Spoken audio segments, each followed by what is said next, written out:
ante la Corte Suprema. Sí, en realidad el rechazo fue de la Cámara de Casación, pero Stornelli va a ir por más.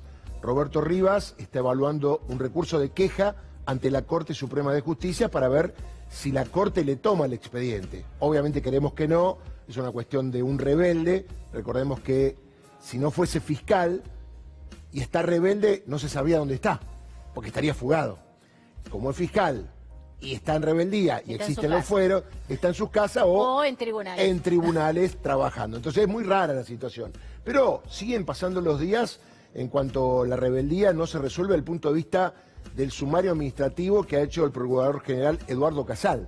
Recordemos que hay varios sumarios. Uno tiene que ver con la rebeldía, otro tiene que ver con los hechos que se le imputan en Dolores, otro tiene que ver con una conducta disciplinaria respecto de no haber ido a declarar. Pero ya el plazo está a punto de terminar.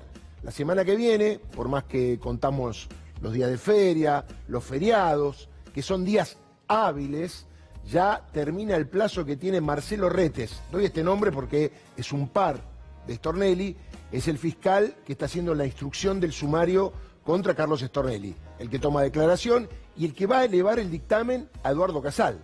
Ese dictamen que puede decir, mire, no he descubierto ninguna maniobra que perjudique el accionar al fiscal, o eventualmente, mire, acá está acreditado que hay un hecho, es correcta la rebeldía y el Procurador General deberá decir que vaya a declarar. O si no, iniciar un jury, que ahí es más complicado, porque cuando se inicia el jury, se nombra otro grupo de fiscales que tienen que examinar la conducta para ver si ya deja de ser fiscal, ¿eh? Atención con esto. El jury no tiene que ver con que vaya a declarar o no, seguirá estando en estado de rebeldía, pero con un jury en trámite que le puede generar, mientras el jury se sustancia, la suspensión. Y con la suspensión, eventualmente, lo que va a salir a luz, que va a tener que ir a declarar. Ayer explicamos, ¿por qué no quiere ir a declarar? Porque claro, una cosa es rebelde y otra cosa es procesado. A la luz de todo lo que vimos de Alejo Ramos Padilla, que ya procesó a 8 personas, algunas tienen prisión preventiva, Marcelo D'Alessio, otros sin prisión preventiva, como Santoro, ese modus operandi de agentes de inteligencia, orgánicos, inorgánicos, algunos funcionarios judiciales y por otro lado periodistas, es una banda de espías que extorsionaba, armaba causas y con el tema de mostrarlo mediáticamente generaba el cierre de la operación para que alguien que estaba asustado ponga lo que tenía que poner o no lo ponga, como pasó muchas veces, como el señor Echeves, que no puso el dinero, puso algo, pero a través de su abogado grabó todas las conversaciones y logró de alguna manera descubrir esto que después generó un montón de cuestiones cuando allanaron la casa de Marcelo D'Alessio, donde aparecieron las carpetas con un montón de nombres y donde se encontraron un montón de, datos de que el tipo era de la DEA, pero no era de la DEA, que tenía un montón de contactos, recordemos, porque esto, por ahí, al correr del tiempo, quedó medio en la nebulosa.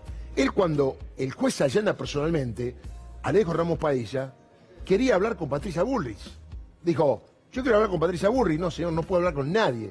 Bueno, entonces con fulano, entonces con mengano. Y esto está grabado también, porque el juez tomó la precaución de grabar cómo saltó Marcelo D'Alessio, que tenía todo asegurado, al momento que es allanado y después detenido. Pero hubo una declaración en su momento, porque es rara esta causa, porque hay más periodistas que declararon que imputados.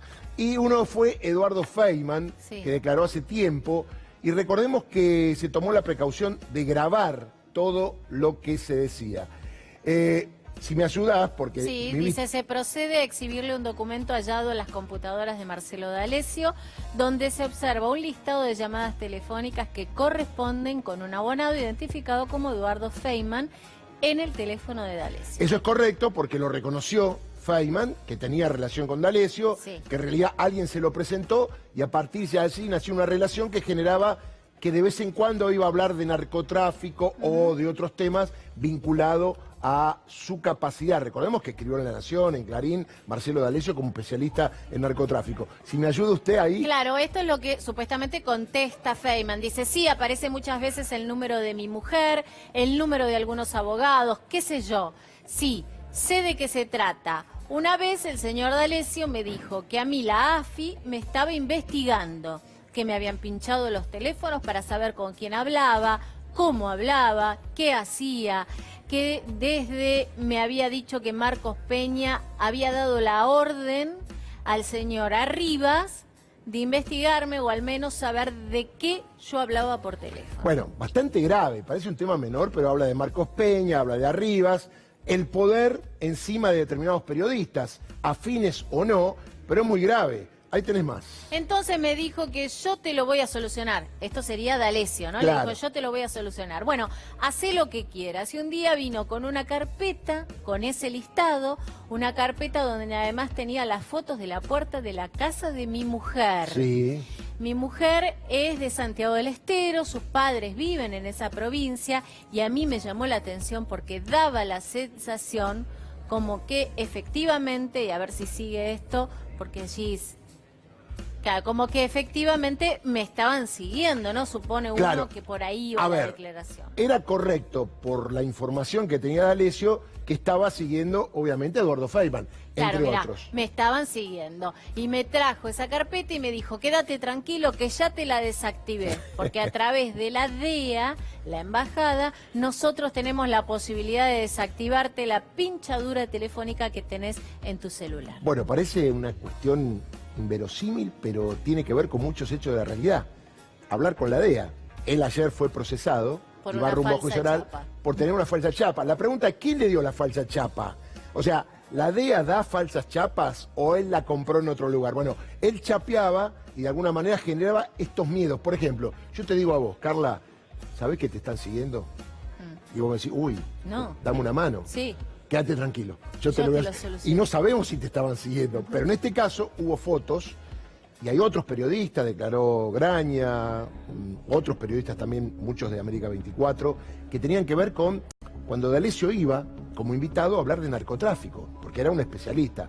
Y también cuesta en la declaración algo que es accesorio, que D'Alessio era como, no solamente tiraba tiros al aire, tiraba tiros a las mujeres. Mirá. Entonces, cuando había una chica de la producción ahí aparentemente esperando que él entre, medio que alguna cuestión le insinuó. Por suerte, la compañera señorita no tomó ningún camino y finalmente se quedó de la nada. Pero digo, es una declaración que tiene como 12 carillas y que está filmada y grabada, como hace Alejo Ramos Padilla en todas las declaraciones para evitar, con todo el ruido que hubo en su momento, acuérdense que Mauricio Macri le pidió el juicio político. Mauricio Macri le pidió el juicio político. Hasta ahora la causa sigue adelante. Eventualmente Mauricio Macri no tenía ninguna razón, la quería parar. ¿Por qué la quería parar? Porque esto recién comienza. Hay mucho más de aquí en adelante cuando la causa tome más vida.